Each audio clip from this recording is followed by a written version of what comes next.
DM के सांसद कनिमोझी करुणानिधि ने सोमवार को केंद्र शिक्षा मंत्री धर्मेंद्र प्रधान के खिलाफ संसदीय विशेषाधिकार हनन का नोटिस दाखिल किया।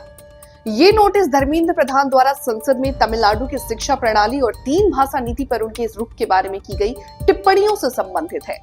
विवाद तब शुरू हुआ जब शिक्षा मंत्री धर्मेंद्र प्रधान ने कथित तौर पर संसदीय चर्चा के दौरान तमिलनाडु के सांसदों को असभ्य कहा। असभ्य शब्द को अपमानजनक और असंसदीय अभिव्यक्ति बताया। उन्होंने तर्क किया कि ऐसी टिप्पणियां अस्वीकार्य है, खास करके जब निर्वाचित प्रतिनिधियों के लिए निर्देशित हो। बता दें, 3 भाषा नीति जो पूरे भारत के स्कूलों में 3 भाषाओं को पढ़ाने का प्रस्ताव करती है, एक विवादास्पद मुद्दा रहा है, खासकर तमिलनाडु जैसे दक्षिणी राज्यों में जहां अंग्रेजी और तमिल शिक्षा को पसंदीदा भाषाएं रही हैं।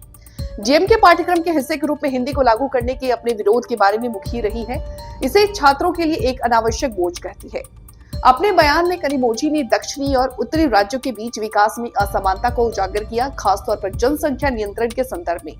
उन्होंने कहा, दक्षिणी भारत परिवहन नियोजन का सावधानी पूर्वक पालन कर रहा है और अब हम दंड के बिंदु पर हैं। अब सभी सीएम ये कहने लगे हैं कि जनसंख्या बढ़ाई है। साथ ही आपको बता दूं कि केंद्र सरकार के बीच बढ़ते तनाव के मद्देनजर तमिलनाडु ने लंबे समय से 2 भाषा नीति का पालन किया है, जहां तमिल और अंग्रेजी शिक्षा के माध्यम है। डीएम के नेता ने प्रस्तावित परिसीमन अभ्यास के बारे में भी चिंता जताई, जो संसदीय सीटों के आवंटन को संभावित रूप से प्रभावित कर सकता है। कनिमोझी ने कहा कि दक्षिण राज्यों को अपने प्रतिनिधित्व में कमी का डर है, जबकि बड़ी आबादी वाले उत्तरी राज्यों को अधिक सीटें मिल सकती हैं।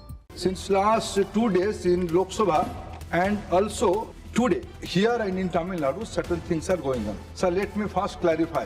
Sir, in our society, that means in my own Odia society, Lord Jagannath is above everybody.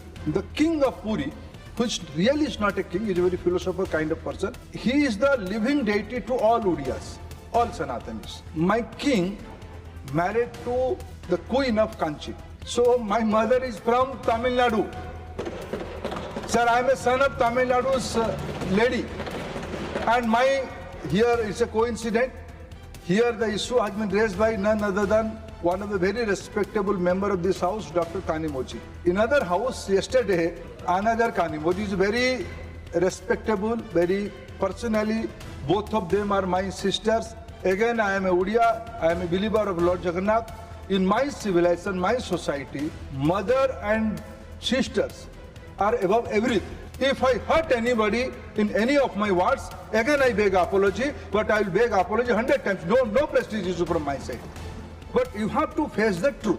Tamil language is nobody's monopoly. Nobody can teach us lesson how to behave with women. Those who have, what they have done to the great leader Jayalalitha in the floor of the house of Tamil Nadu, history has never forget that.